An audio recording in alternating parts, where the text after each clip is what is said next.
My name is Alex Rowe, and I made my own Bloodborne soundtrack. Actually, I've made several in a series I call Night of the Hunt. I also made a series called Dark Sign, inspired by the Dark Souls games, and I have done many remixes of FromSoft soundtracks. But Bloodborne is a very special game for me. It wasn't even my favorite at first, but after the Old Hunters expansion release, there was just this eventual realization of just how damn good this game is. And hands down, this is my favorite soundtrack out of any FromSoft title. And one of the biggest crimes I've ever seen is that it wasn't even nominated for Best Soundtrack in 2015's The Game Awards. I mean, what the f***? And I think fans of Bloodborne are some of the most passionate out there. There's a lot of love for the game, and even 8 years later, you will still continue to see amazing fan art that gets a lot of support from the community. So it kind of leaves this mystery as to why Bloodborne has been dormant for so long. It sold quite well for an exclusive for the PlayStation 4 at the time, and basically any buzz of potential news of the title returning ignites social media in a way that few games get to see. And with Sony now confidently releasing titles that were exclusive to their console now onto PC, Bloodborne fans are just begging to see this game ported and given the opportunity to be played the way it deserves to be played. Even if they released a better running port exclusively for the PlayStation 5, I think it would actually sell consoles because of how legendary this game is now. And so the internet fills with discussion and rumor. What reason could they possibly keep Bloodborne locked away? Maybe they are actually remaking the game in some form, like how Demon's Souls was remade for the PlayStation 5. Maybe there is some unusual development hell keeping it hidden away. Everybody wants some insight, and we would all know the truth if only we had some eyes on the inside. But the community is what keeps Bloodborne held with such adoration. And as a composer, I've enjoyed exploring and understanding the music of Bloodborne with albums that let people imagine if there was more to its world, and what it would sound like if there was more of the game to be played. Bloodborne's soundtrack is a very carefully well-crafted gothic horror soundtrack with a beautifully recorded and produced live orchestra and choir. As this title was partnered with Sony, they actually went the extra mile and it became an ambitious collaboration between them and FromSoft. And the compositions were thought of carefully as they worked with restrictions such as they would not use woodwinds or certain instruments. Tsukasa Saito mentioned ruling out organ, even though it does appear in his song Lawrence, the First Vicar. And I imagine the same was said for piano as well, but Michael Wandmacher makes appropriate use of it in the battle with Mikolash, Nightmare Host.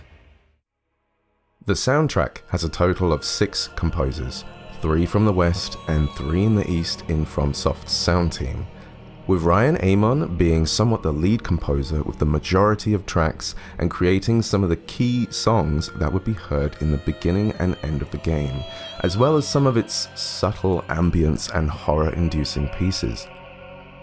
Personally, I always gravitated towards the compositions by FromSoft's composers, with Kitamura, Saito, and Suzuki providing some of my favorite songs of the soundtrack. But without Amon, Wandmacher, and Velasco, I think we would be missing a crucial part of Bloodborne's identity, and one that separates it from your usual dark fantasy soundtracks. So, this brings me to what is my 4th Bloodborne-inspired album called Night of the Hunt, The Sound of Blood. And really the reason I wanted to make this album is because I just love this sound so much that it inspires me to write. There have been a few sample libraries I've purchased in the last few years that have made it possible to sound even more like Bloodborne. And honestly, it's just really satisfying to be able to produce anything that even remotely sounds close to its soundtrack. One such library that really spurred me to start is Native Instruments' Choir Omnia. When I heard the demos, I just knew immediately that the tone and performance of the singers was so incredibly Bloodborne that I had to at least prove to myself that this was the choir to do it.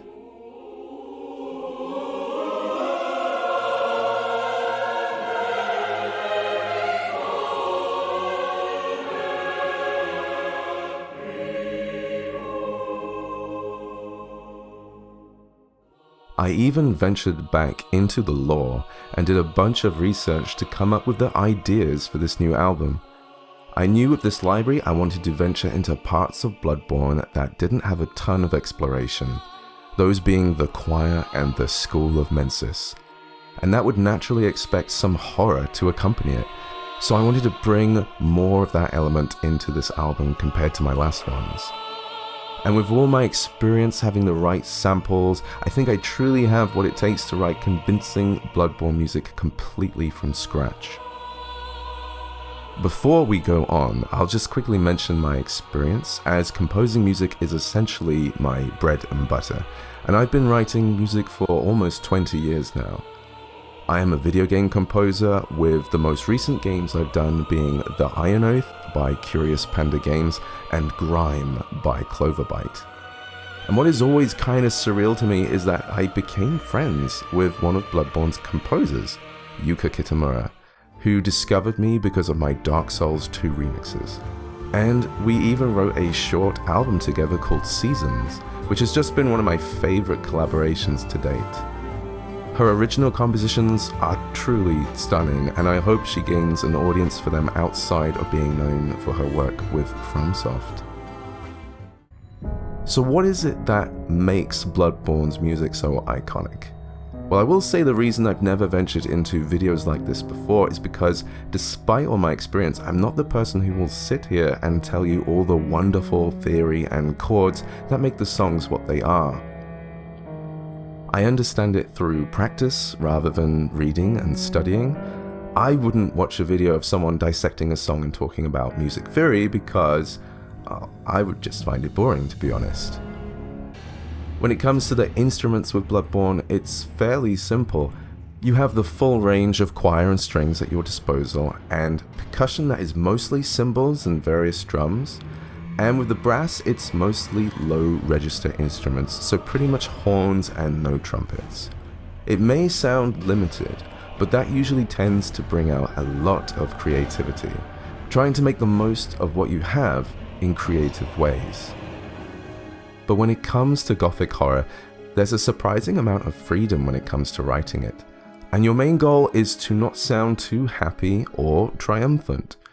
That doesn't mean you cannot use major chords, but the art lies in how to move to the next chord by keeping this feeling of suspense that carries its own weight of emotions with it. You could achieve it simply by refusing to move the bass or root note so that a feeling of tension is constant, or you could move the bass note slightly without any particular regard to the key you are in, as long as you're not accidentally creating dissonance that doesn't work. Those are just a few examples. Of course it gets trickier as you implement a melody, or vice versa, doing it the other way round. In my new album, there are 12 tracks that range from creepy ambience to full-on bombastic Gothic horror pieces. I should note that whilst the goal is to imitate Bloodborne's sound and composition style, it's still my goal to provide something new and interesting, so there are songs I would say are my take for sure. But one song which I feel may probably be the standout, and it's very faithful, is Caryll the Appointed Seer, which is completely in tribute to Kitamura's pieces. So let's talk about this one, shall we? It's important to first mention the song is in 3/4 time, which is common for a waltz. It's Kitamura's go-to time signature and is incredibly effective at creating a rhythm that dances between beauty and horror. The song starts with the mystery of the strings as the cellos and double bass chug to create a low, foreboding rhythm, and suddenly the violins and violas come pulsing in, evoking the feeling of Lady Maria. And the melody enters with a call and response between the strings and the soprano lead vocal. Notice the dip in the melody at 25 seconds. This is the first moment in this section where we weave and change the feeling and move into a new chord that adds to the mystery and suspense. You'll notice sections like this one where even without vocals we can create a very stirring but suspenseful moment, as the percussion and instruments like the double basses and trombones have a steady rhythm that does not change notes too quickly. The cellos and horns have this emotional weight to them as the higher strings fill the upper registers and kind of carry all this feeling forwards. This continues to evolve with more emotion and movement and plays between the beauty and power we are up against. This all breaks down into something that is supposed to evoke more terror as we realize this is only the start of what's to come.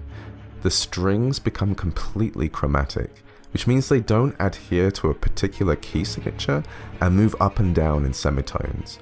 And between soft and loud dynamics, you can use this to play between something quite creepy or something incredibly chaotic.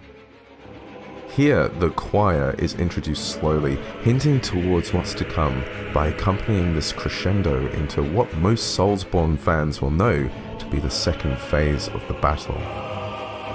Suddenly, everything drops, and the vocals finally emerge powerfully and bring back the melody of the start of this battle. This time, the call and response has changed. Instead of it being the instruments and then the vocals, it is now the choir and then the soprano vocal. Despite being interesting to shift this way for the composition, it also hints towards the shift of power in the battle and becoming even more ferocious. At 2 minutes 33 seconds, we finally get to the most chaotic part of the song, where it suggests really the battle could go either way. The opponent is incredibly powerful, but you are doing your best to match its power. And this is where having chromatic notes with loud dynamics really proves just how chaotic it can sound. The violin provides suspense, but the horns are almost doing whatever they please. It's almost formless, and it's as if we are desperately trying to hang on to what is even going on in this moment. Afterwards, this is what I feel is a classic style of writing Kitamura leans on in some of her more epic pieces. The bass notes absolutely refuse to shift as everything else moves up and down with such emotion and continues to build. And it's such an effective way of gripping you, but also leaving you unprepared for what could possibly happen next. At 3 minutes 4 seconds, we have a brief pause as the brass and percussion thunder together for a moment. I like this idea to kind of take people off guard for a moment, but then pushes into another suspenseful section, and this is also very Kitamura-like as well, as now we take what we have done before, but really start moving into different chords that almost reveal this truth behind the opponent we are facing. We are seeing them at their apex, and whilst we are struggling with their attacks, we're also stunned by the sheer awe and spectacle of what's going on. Finally, this all accumulates to one final push, taking the melody from the start and when the choir first entered, and really pushing this to a huge climax. In this section again, the bass note does not move at all. By keeping that note constant, we're really emphasizing that really it could go either way, and truly this is it. One shall stand, and one shall fall. And suddenly, we get the payoff. The choir rises, the tempo slows down, and everything drops out with the chime of the bell leading us out into peace. So, that was Caryll, the Appointed Seer, from my new album Night of the Hunt, The Sound of Blood, which is out now on basically all online platforms. You can purchase the album from Bandcamp or go stream it on Spotify, and I'll leave the links below. I'm going to finish this off by playing the entire song out.